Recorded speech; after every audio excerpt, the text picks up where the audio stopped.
তো গতদিন আমরা শিখছিলাম হচ্ছে অ্যালফাবেট। ইংরেজিতে যে 26টি বর্ণ আছে, এ থেকে জেড পর্যন্ত, এদেরকে একত্রে বলা হয় অ্যালফাবেট। অ্যালফাবেট আবার দুই প্রকার, একটা হচ্ছে ভাওয়েল আর একটা হচ্ছে কনসোনেন্ট। বাংলায় যেমন স্বরবর্ণ, স্বরে অ, স্বরে আ, হ্রস্ব ই, দীর্ঘ ই, ইংরেজিতে সেরকম হচ্ছে ভাওয়েল, সেটা হচ্ছে পাঁচটা: এ, ই, আই, ও, ইউ। আচ্ছা, আর যে বাকি 21টি লেটার আছে, এই 21টি লেটারকে প্রত্যেকটিকে আলাদা আলাদাভাবে বলা হয় এক একটি কনসোনেন্ট। কনসোনেন্ট হচ্ছে ইংরেজি ভাষায় 21টি এবং ভাওয়েল হচ্ছে 5টি। কনসোনেন্টকে আমরা অন্যভাবে বলতে পারি বাংলায় যে ব্যঞ্জন বর্ণ। ঠিক আছে, কালকে আমরা হচ্ছে এতদূর শিখছিলাম। তো হুম। শিখছিলাম যে ওয়ার্ড কাকে বলে আর সেন্টেন্স কাকে বলে। কয়েকটি লেটার পাশাপাশি বসে একটা ওয়ার্ড তৈরি করে বা একটি শব্দ তৈরি করে। যেমন জান্নাত, জে, এ, ডাবল এন, এ টি, জান্নাত। এখানে জে একটি লেটার, এ একটি লেটার, এন একটি লেটার, এ একটি লেটার, টি একটি লেটার। ঠিক আছে, এই লেটারগুলো পাশাপাশি একটা সিস্টেমেটিক ওয়েতে একটা সিকোয়েন্স হিসেবে বসে এখানে জান্নাত শব্দটা তৈরি হয়েছে। এখানে যদি এলোমেলো বসতো, যে টি আগে বসছে, জে পরে, কিছু একটা হইতো, বাট ওইটা কোনো মিনিংফুল কোনো ওয়ার্ড হইতো না, ওইটাতে আমরা কোনো কিছু বুঝতে পারতাম না। যেমন এখন জান্নাতটা শুনলে আমরা বুঝতে পারি হয় এটা একটা মানুষের নাম, অথবা এটা প্যারাডাইস বা বেহেশতের কথা বলতেছে, উম, অথবা এটা কোনো কিছুর একটা নাম। এটা যেরকম আমরা বুঝতে পারতেছি এটা হচ্ছে মিনিংফুল একটা ওয়ার্ড। সিমিলারলি কতগুলো ওয়ার্ড পাশাপাশি বসে একটা সেন্টেন্স তৈরি করে, হ্যাঁ। যে সেন্টেন্সটা মিনিংফুল হইতে হবে এবং সেই সেন্টেন্সে আমাদের মনের ভাব প্রকাশ পাবে। যে আমি বলতে চাচ্ছি, আমি আমার মাকে বলতে চাচ্ছি, I want to eat rice, আমি ভাত খেতে চাই। এখানে আই বসলো, তারপর ওয়ান্ট বসবে, তারপর টু বসবে, তারপর ইট রাইস। এই শব্দগুলো পাশাপাশি যদি বসে, একটা সিস্টেমে যদি বসে, একটা সিকোয়েন্স মেনটেন করে যদি বসে, তখন একটা মিনিং বা অর্থ প্রকাশ করবে। তখন তুমি তোমার সামনের মানুষটাকে বুঝাইতে পারবা যে তুমি যেটা বলতে চাচ্ছ। আচ্ছা, এই ছিল আমাদের গতকালকের পড়া, আমরা একটু রিভাইজ দিলাম। তো আজকে আমরা যেটা পড়বো এটা হচ্ছে সিলেবল। দেখো, শীটটা দেখা যাচ্ছে কিনা। হ্যাঁ, হ্যাঁ, দেখতে পাচ্ছি। হ্যাঁ, SYLLABLE, সিলেবল। তুমি তোমার নোটপ্যাডে আজকের টপিকটা লিখে নিতে পারো, সিলেবল। খাতায় তুমি আজকের টপিকটা লিখে নাও, SYLLABLE, সিলেবল। বাংলা না লিখলেও চলবে, যেহেতু তোমার বাংলার প্রয়োজন নাই, জাস্ট বুঝার জন্য, বাট ইংলিশটা তুমি নোট করে নাও। ওকে। আচ্ছা। হ্যাঁ, লিখা শেষ। আচ্ছা, দেখো, সিলেবালটা মূলত কি, কিছু ওয়ার্ড বা শব্দ ইংরেজিতে খুব ছোট, একবারে আমরা প্রোনাউন্স করতে পারি, মানে একবারে আমরা বলতে পারি, উচ্চারণ করতে পারি। যেমন বয়, টয়, ক্যাট। এই যে নাম্বার এ বক্সে আমরা দেখতে পাচ্ছি বয়, BOY বয়, TOY টয়, CAT ক্যাট। এটা আমরা একবারেই বলতে পারতেছি, বয়, টয়, ক্যাট। নাম্বার বি বক্সে দেখো ফাদার, সিস্টার, পেন্সিল, মাদার। এই টাইপের ওয়ার্ডগুলো কি একটু সামান্য বড়। এটা আমাদের মনে হয় আর কি যে একবারে বলার চেয়ে আমরা যদি দুই ভাগে ভাগ করে বলি আরেকটু ইজি হবে, আমাদের বলতেও ইজি হবে, এই স্পেলিংটাও বা বানানটা আমাদের মুখস্থ রাখতেও ইজি হবে, আর আমরা খুব দ্রুত শিখতেও পারবো। যেমন দেখো, ফা দার, FA ফা, THER দার, ফা দার। Sister, SISTER sister, SIS TER sister. PEN pen, CIL সিল, পেন্সিল। মাদার, MO মা, THER দার, মাদার। এই যে আমাদের ওয়ার্ডগুলা আমরা দুই ভাগ করে পড়লাম। ঠিক আছে, এই দুই ভাগ করে পড়ার কারণে কি আমাদের স্পেলিংটা মুখস্থ করতে, বানানটা আমাদের শিখতে ইজি হইলো, আমাদের শব্দটা বুঝতে ইজি হইলো, আর আমরা হচ্ছে সহজে এটা মুখস্থও করতে পারতাম। এরপরে নাম্বার সি বক্সে আমরা দেখি বিউটিফুল। বিউটিফুল মানে হচ্ছে সুন্দর। বিউটিফুলটা দেখো আরেকটু বড়, ফাদার, সিস্টার, মাদারের থেকে বিউটিফুলটা আরেকটু বড়। বিউটিফুল, BEAU বিউ, TITFUL ফুল, বিউটিফুল। দেখো এটাকে আমরা তিনটা পার্টে ডিভাইড করছি, তিনটা ভাগে ভাগ করে তারপরে আমরা এটাকে বলতেছি। তার মানে এটা আরেকটু বড়। এই যে আমরা ছোট ছোট পার্টে ভাগ করতেছি, এগুলাকে বলা হয় সিলেবল। ঠিক আছে, দেখো আমাদের আচ্ছা। বাংলায় কি লিখছে, তুমি কি বাংলা বুঝতে পারো, মানে পড়তে পারো বাংলা?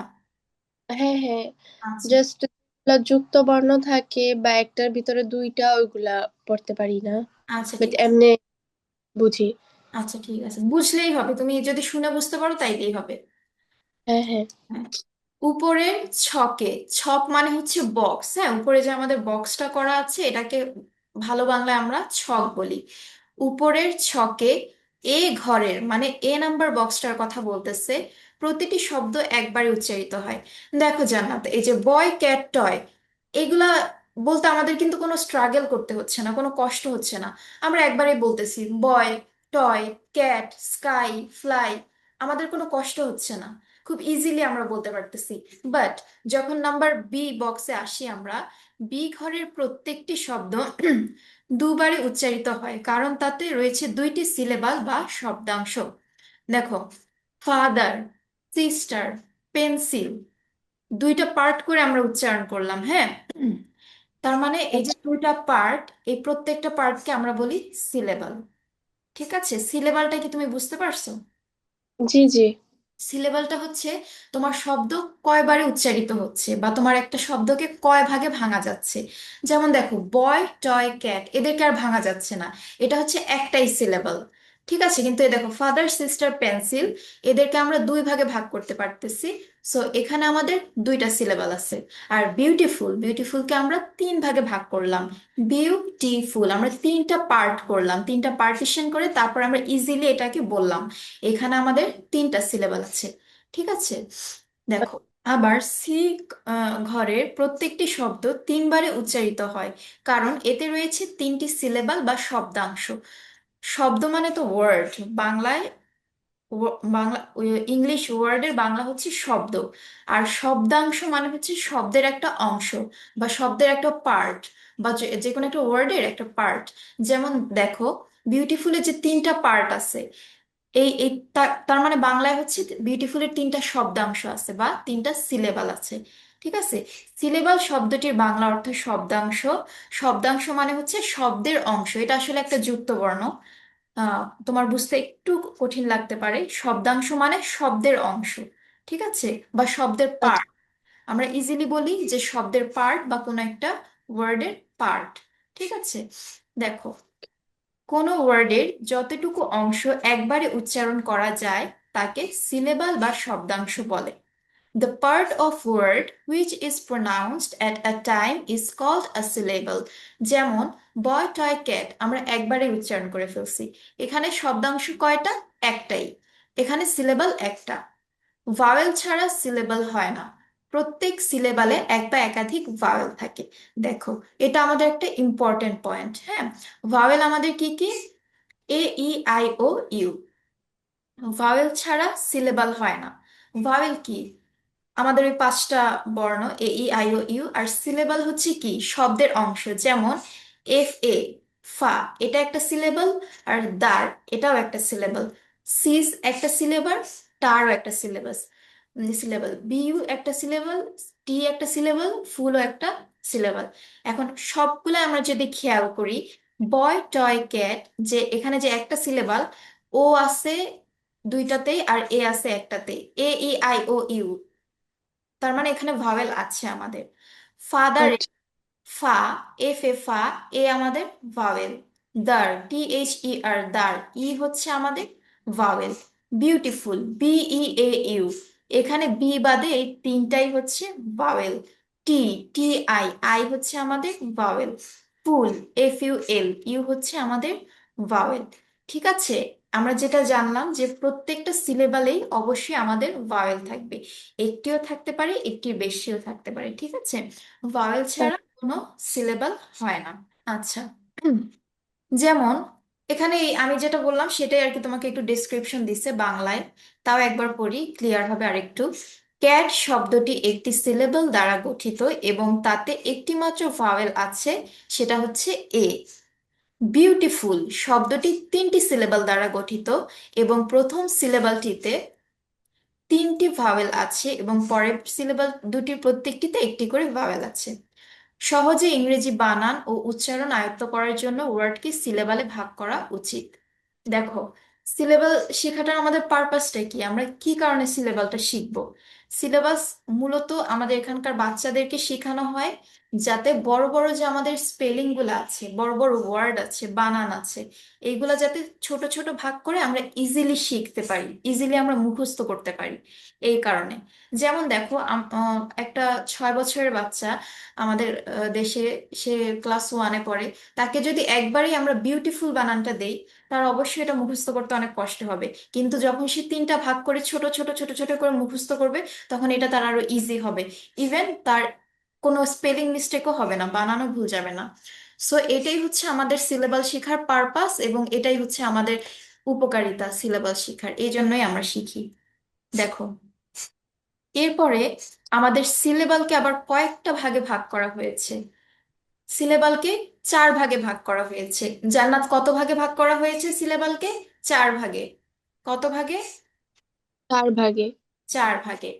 নাম্বার 1 হচ্ছে মনোসিলেবল, নাম্বার 2 হচ্ছে ডাইসিলেবল, নাম্বার 3 ট্রাইসিলেবল, নাম্বার 4 পলিসিলেবল। দেখো, কিছু মানে বাইরের নলেজ দিচ্ছি। মনো, মনো মানে হচ্ছে 1, ডাই মানে হচ্ছে 2, ট্রাই মানে হচ্ছে 3, পলি মানে হচ্ছে বহু বা অনেক। ঠিক আছে, মনো মানে হচ্ছে 1, ডাই মানে হচ্ছে 2, ট্রাই মানে হচ্ছে 3, আর পলি মানে হচ্ছে বহু বা অনেক। মনোসিলেবল, মনোসিলেবল মানে যে ওয়ার্ডটায় শুধু একটাই সিলেবাল আছে। যেহেতু আমরা জানি মনো মানে 1, আর সিলেবাল মানে তো শব্দাংশ বা সিলেবাল, যেটা তুমি বুঝতেছো আর কি, তার মানে ওটা একটাই সিলেবাল আছে। ওই যে টয়, বয়, ক্যাট, ফ্লাই, এগুলা, এই ধরনের আচ্ছা আচ্ছা। শব্দগুলো হচ্ছে মনোসিলেবাল। এবার দেখো, ডাই সিলেবাল, ডাই মানে 2 বা 2, আর সিলেবাল মানে শব্দাংশ। তাহলে ডাই সিলেবাল মানে যে সকল ওয়ার্ডকে আমরা 2 ভাগে ভাগ করতে পারি। তারা কারা কারা? Father, mother, sister, brother, pencil, এগুলো হচ্ছে আমাদের ট্রাই সিলেবাল, ডাই সিলেবাল, বা দুইটা সিলেবাল 2 ভাগে ভাগ করা যায়। দেখো, ওকে। এরপরে আসতেছে আমাদের ট্রাই সিলেবাল। ট্রাই মানে হচ্ছে আমাদের 3, 3 বা 3, মানে যে ওয়ার্ডটাকে আমরা 3টা ভাগে ভাগ করব, 3টা পার্টে আমরা ডিভাইড করব। যেমন এরকম শব্দ হচ্ছে বিউটিফুল, বিউটিফুল, 3টা পার্ট, বিউ একটা, টি একটা, ফুল একটা, এই হচ্ছে আমাদের 3টা পার্ট। এই জন্য আমরা বলতেছি ট্রাই সিলেবাল। এরপর আসতেছে আমাদের আমব্রেলা বা ছাতা। আম, ব্রে, লা, ইউ এম, আম, BRE, ব্রে, LLA, লা, আমব্রেলা। এখানেও আমরা 3 পার্ট করতেছি।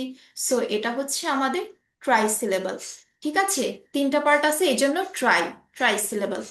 এরপর আসতেছে আমাদের পলিসিলেবাল। পলি মানে হচ্ছে অনেক বা বহু বা বেশি। ঠিক আছে, পলি শব্দটির অর্থ বহু। সুতরাং যে ওয়ার্ডে 3টির বেশি সিলেবাল থাকে তাকে পলিসিলেবাল বলে। যেমন এক্সামিনেশন, ইন্টারন্যাশনাল, জাস্টিফিকেশন। দেখো, এক্সামিনেশন, এক্সামিনেশন, এখানে সম্পূর্ণ ওয়ার্ডটাকে আমরা 4 ভাগে ভাগ করেছি। এক্সামিনেশন। পলি মানে বহু বা বেশি, বাট এখানে আমরা যদি গুণি জিনিসটা, সেটা হচ্ছে 3-এর বেশি। 3 পর্যন্ত আমরা যেহেতু ট্রাই বলতেছি, নাম্বার 4, যে শব্দটাকে 4 ভাগে ভাগ করা হবে বা যে শব্দটাকে 5 ভাগে ভাগ করা হবে, ওই 4 ভাগ থেকে আমরা পলিসিলেবাল হিসেবে কাউন্ট করা শুরু করব। তাহলে এর এক্সাম্পল গুলো কি? এক্সামিনেশন, ইন্টারন্যাশনাল, ইন্টারন্যাশনাল, দেখো এটাকে আবার 5 ভাগে ভাগ করা যাচ্ছে, ইন্টারন্যাশনাল। জাস্টিফিকেশন, জাস্টিফিকেশন, দেখো আমার এখানে কিন্তু দেখা যাচ্ছে ভাগ করা আছে। হ্যাঁ হুম, এটা হচ্ছে আমাদের পলিসিলেবল। তো সিলেবালটা কি তুমি মোটামুটি বুঝতে পারছো? হ্যাঁ হ্যাঁ, একদম ক্লিয়ার। একদম ক্লিয়ার, গুড, ভেরি গুড। এরপরে দেখো, ছকের মাধ্যমে সিলেবাল ভাগ করে দেখানো হলো। এখানে তোমার মনোসিলেবাল, ডাই, ট্রাই, পলি, এগুলা হচ্ছে তোমাকে ভাগ করে ভেঙে ভেঙে দেখাইছে। যেমন ইট, রান, বুক, এগুলা হচ্ছে মনোসিলেবাল। ফুটবল, ফেথফুল, মুসলিম, এগুলা হচ্ছে ডাইসিলেবাল। নেগেটিভ, ইয়েস্টারডে, ট্রান্সলেশন এগুলো হচ্ছে ট্রাইসিলেবল, স্যাটিসফ্যাকশন, কনভারসেশন, ইন্টারজেকশন এগুলো হচ্ছে আমাদের পলিসিলেবল। তো সিলেবাল হচ্ছে আমাদের এইটুকুই, এটা আসলে জটিল কিছু না ইংরেজির। এটা জাস্ট তোমার যেহেতু তুমি একদম বিগিনার, বড় বড় ওয়ার্ডেই তোমার সমস্যা হয়, তো তুমি যদি সিলেবালটা একটু ফলো করো, তোমার আশা করি বড় বড় ওয়ার্ডগুলা পড়তে তোমার সুবিধা হবে। তুমি ভাগ করে করে পড়বা, ডিভাইড করে করে পড়বা, তাহলে তুমি এটা মুখস্থও করতে পারবা আর তোমার প্রোনাউন্স করতেও ইজি হবে।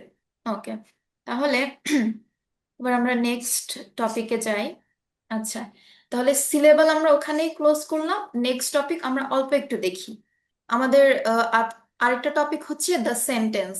সেন্টেন্সের বাংলা হচ্ছে বাক্য।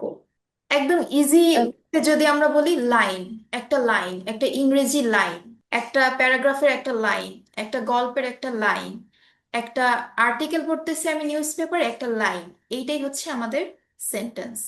কিছু ওয়ার্ড থাকবে, সিকোয়েন্সিয়ালি বসবে, তারা বসে একটা মিনিংফুল তোমাকে আইডিয়া দিবে, একটা তোমার মনের ভাব প্রকাশ করবে, এটাই হচ্ছে আমাদের সেন্টেন্স ইংরেজিতে। দেখো, আমাদের এখানে একটা বক্স করে দিয়ে দিছে এবং বক্সটাকে একটা পার্টিশন করে দিছে। আহ, বাম পাশে কিছু আছে, আবার ডান পাশে কিছু আছে।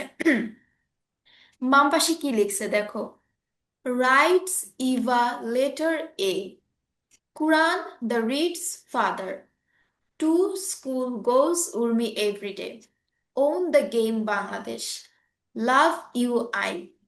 এই সেন্টেন্সগুলো পড়ে আমি আগামাথা কিছুই বুঝতেছি না, কি বলতেছে না বলতেছে, মানে কোনো সিকোয়েন্স নাই, আগে পিছে কিছু নাই। বুঝতেছি কয়েকটা ওয়ার্ড আছে, ওয়ার্ডগুলোর মিনিংও আমি জানি, কিন্তু কোনো বুঝতেছি না এখানে আমাকে কি বলতে চাচ্ছে, খুবই ডিস্টার্বিং। দেখো এর পরের সেন্টেন্সগুলো যদি আমি পড়ি, Eva writes a letter. Eva একটা মেয়ে যে একটি চিঠি লেখে। ফাদার রিডস দ্য কোরআন, আব্বা কোরআন পড়ে। Urmi goes to school everyday, Urmi একটা মেয়ে যে রেগুলার প্রতিদিন স্কুলে যাচ্ছে। Bangladesh won the game, Bangladesh খেলাটা জিতে গেছে। আই লাভ ইউ, আমি তোমাকে ভালোবাসি। দেখো, সেম ওয়ার্ডগুলো দিয়েই কিন্তু এই পাশে এলোমেলো করে লিখে দিছে, যে কারণে এটা সেন্টেন্স হয় নাই, আমরা বুঝিও নাই যে ওরা কি বলতে চাইছে। কিন্তু পরের বক্সেই যখন এই ওয়ার্ডগুলো একটার পর একটা সুন্দরভাবে সাজাইছে, সুন্দরভাবে লিখছে, তখন আমরা পড়ে বুঝতে পারছি যে এরা কি বলতে চাচ্ছে। তাহলে আমাদের বাম পাশের বক্সে বা প্রথম বক্সে যেই জিনিসগুলো আছে, যে লাইনগুলো আছে, এগুলো আসলে সেন্টেন্স হয় নাই।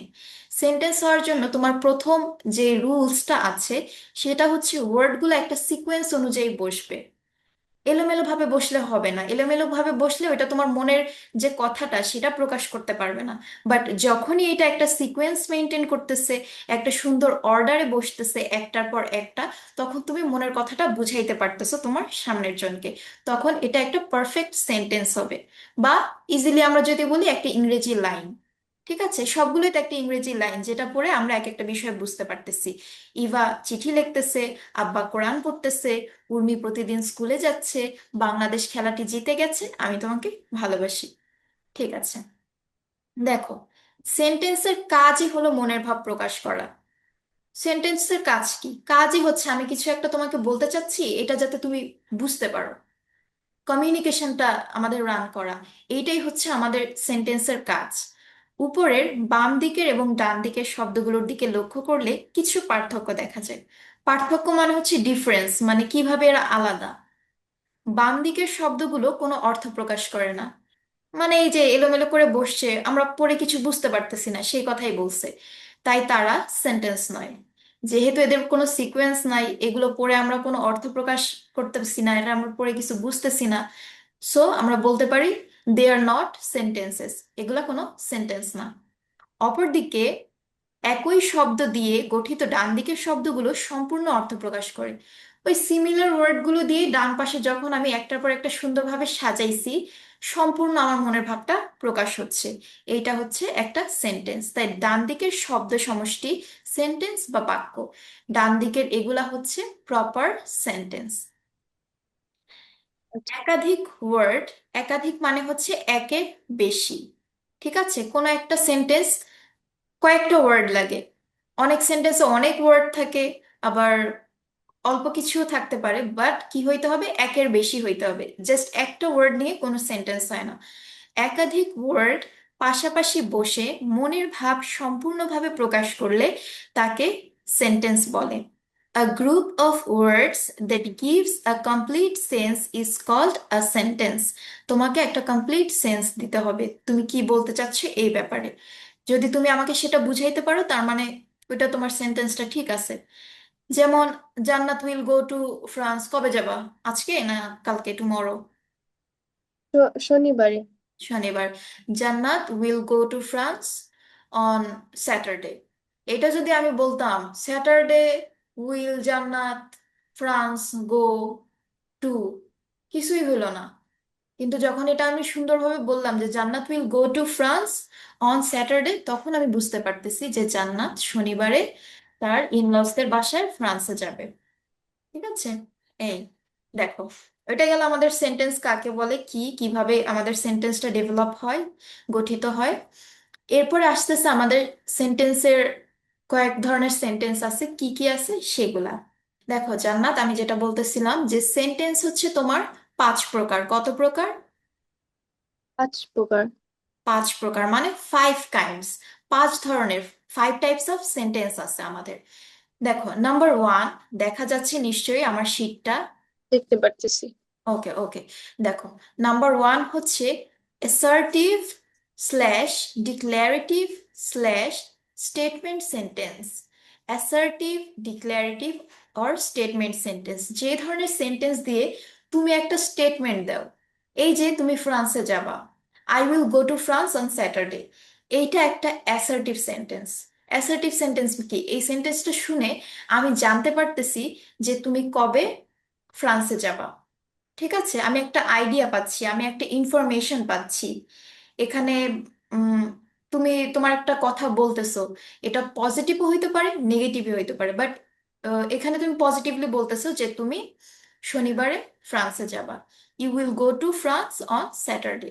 ঠিক আছে? অ্যাসার্টিভ সেন্টেন্স মানে তুমি এখানে আমাকে কোনো একটা নলেজ বা কোনো একটা আইডিয়া বা কোনো একটা ইনফরমেশন দিচ্ছ। নাম্বার টু হচ্ছে ইন্টারোগেটিভ বা কোয়েশ্চেন্স সেন্টেন্স, প্রশ্নবোধক বাক্য।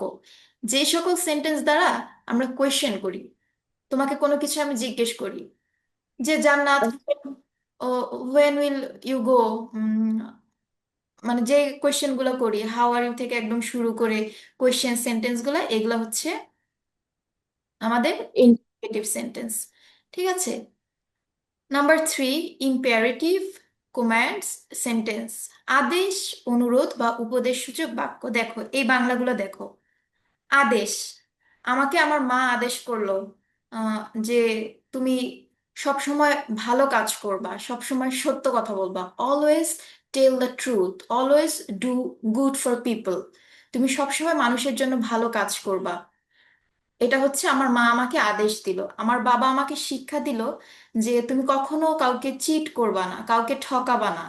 তুমি যদি বিজনেস করো, তুমি খুব অনেস্টির সাথে বিজনেস করবা। এটা আমার বাবা আমাকে আদেশ করলো। হ্যাঁ। এরপর অনুরোধ, অনুরোধ মানে হচ্ছে রিকোয়েস্ট। আমি তোমাকে রিকোয়েস্ট করলাম যে জান্নাত তুমি হচ্ছে প্লিজ আমাকে এই ফেভারটা করো, আমাকে এই হেল্পটা করো, দয়া করে আমাকে একটু এটা করো, প্লিজ আমাকে এই হেল্পটা করো, এটা আমি তোমাকে রিকোয়েস্ট করলাম। বা জান্নাত প্লিজ আমাকে ওই জিনিসটা এনে দাও, তুমি আমাকে একটা এক গ্লাস পানি এনে দাও please, bring me a glass of water. হ্যাঁ, দয়া করে আমাকে এক গ্লাস পানি এনে দাও। আমি তোমাকে রিকোয়েস্ট করতেছি যে জান্নাত তুমি আমাকে এই হেল্পটা করো। উপদেশ, উপদেশ মানে কি? সবসময় ভালো কাজ করবে, সব সময় সত্যের পথে চলবে, সব সময় তুমি আমরা ধর্ম মেনে চলবো, এগুলো হচ্ছে আমাদের বড়দের উপদেশ। এই টাইপের যে সেন্টেন্স গুলা, এগুলাকে আমরা বলি ইম্পারেটিভ বা কমান্ড সেন্টেন্স। কমান্ড মানেই হচ্ছে তোমাকে অর্ডার করা হচ্ছে। ঠিক আছে? অর্ডার, অর্ডার, রিকোয়েস্ট আর হচ্ছে উপদেশ, এই ধরনের সেন্টেন্স গুলাকে আমরা বলবো ইম্পারেটিভ সেন্টেন্স। এরপর দেখো নাম্বার ফোরে আসতেছে আমাদের optative or wishes or prayers sentences। Wishes or prayers কি? দেখো, প্রেয়ার্স মানে তো আমরা জানি দোয়া। আমরা আল্লাহর কাছে দোয়া করতেছি যে আল্লাহ, আমাদের বাংলাদেশে এত বিপদ, আমাদের দেশটা ভালো হয়ে যাক। আল্লাহ, এই যে উম, বন্যা হচ্ছে বিভিন্ন জায়গায়, এত প্রাকৃতিক দুর্যোগ হচ্ছে, এত ন্যাচারাল ডিজাস্টার হচ্ছে, এগুলা সব তুমি ঠিক করে দাও আল্লাহ। আজকে বাংলাদেশের খেলা আছে, তুমি বাংলাদেশকে জিতিয়ে দাও। আমার ছোট ভাইটা আজকে পরীক্ষা দিতে যাচ্ছে, আল্লাহ ওর পরীক্ষাটা যাতে ভালো হয়। এই যে সেন্টেন্সগুলা, please God help me, please God make my brother pass in the examination, এই ধরনের সেন্টেন্স গুলাকে আমরা অপটেটিভ সেন্টেন্স বলবো। এটা হচ্ছে প্রেয়ার টাইপ। আরেকটা টাইপ আছে উইশেস, যে আমার মনের ইচ্ছা। ইস, আমি যদি পাখি হতাম। আচ্ছা। ইস, আমি যদি আরেকটু ধনী হতাম। ইস, ওই জিনিসটা যদি আমার থাকতো। আমি যদি আরেকটু ভালো গান গাইতে পারতাম। এই যে আমার মনের ইচ্ছাগুলা, এবং আমি যে দোয়ার কথা বললাম, যে আমাদের প্রার্থনার কথা বললাম, যে আল্লাহর কাছে আমরা বিভিন্ন ধরনের দোয়া করতেছি আমাদের দেশের জন্য, আমাদের ফ্যামিলির জন্য বা আমাদের নিজের জন্য, এই ধরনের সেন্টেন্স গুলাকে আমরা বলবো অপটেটিভ সেন্টেন্স। ঠিক আছে? আচ্ছা। ঠিক আছে। এবার দেখো আমাদের নাম্বার 5, এক্সক্লেমেটরি সেন্টেন্স। এইটার মানে হচ্ছে বিস্ময় বা আবেগসূচক বাক্য। যেমন ধরো, তোমার কাছে একটা খুব ব্যাড নিউজ আসলো, যে তোমার কোনো একজন পরিচিত, কোনো একজন রিলেটিভ বা তোমার কোনো একজন নেইবার খুব খারাপ একটা অ্যাক্সিডেন্ট করছে, যেটা তুমি কখনো কল্পনাও করো নাই যে এই ধরনের অ্যাক্সিডেন্ট তোমার নেইবার করতে পারে, বা এই ধরনের এত খারাপ তার সাথে হইতে পারে। শুনেই তুমি বললা, এলাস, এটা কি হয়ে গেল আল্লাহ, কি হইলো এটা। তুমি খুব কষ্ট পাইছো। আবার খুব একটা আনএক্সপেক্টেড ভাবে বাংলাদেশ আজকে খেলাটা জিতে গেল, তুমি খুবই বেশি খুশি হয়ে গেছো, যে hurray Bangladesh won the match. তারপরে কোন একটা তোমার রিলেটিভের খুব একটা খারাপ কাজ তুমি দেখে ফেললা, মানে দেখে তোমার খুব ডিসগাস্টিং লাগতেছে, যে ফাই, এই ধরনের কাজও করে মানুষ। এই যে আমাদের এক একটা আবেগ, এক একটা ইমোশন যে আমরা। যেগুলা শুনে আমি অনেক অবাক হই বা হ্যাঁ, সারপ্রাইজ হই। হ্যাঁ, হ্যাঁ, অবাক হই, বাট এটা একটু এক্সট্রিমলি অবাক হওয়া। ঠিক আছে? মানে আচ্ছা। একটু বেশি অবাক হওয়ার, মানে মাত্রাটা একটু বেশি। ঠিক আছে? এই আচ্ছা। ধরনের সেন্টেন্স গুলাকে আমরা এক্সক্লেমেটরি সেন্টেন্স বলি। এই হচ্ছে আমাদের 5 ধরনের সেন্টেন্সের একটা ওভারভিউ। আমি একটা উপর উপরে তোমাকে আইডিয়া দিলাম যে সেন্টেন্স গুলা কি ধরনের হইতে পারে, বাট এখন আমি তোমাকে ডিটেলস পড়াই নেই।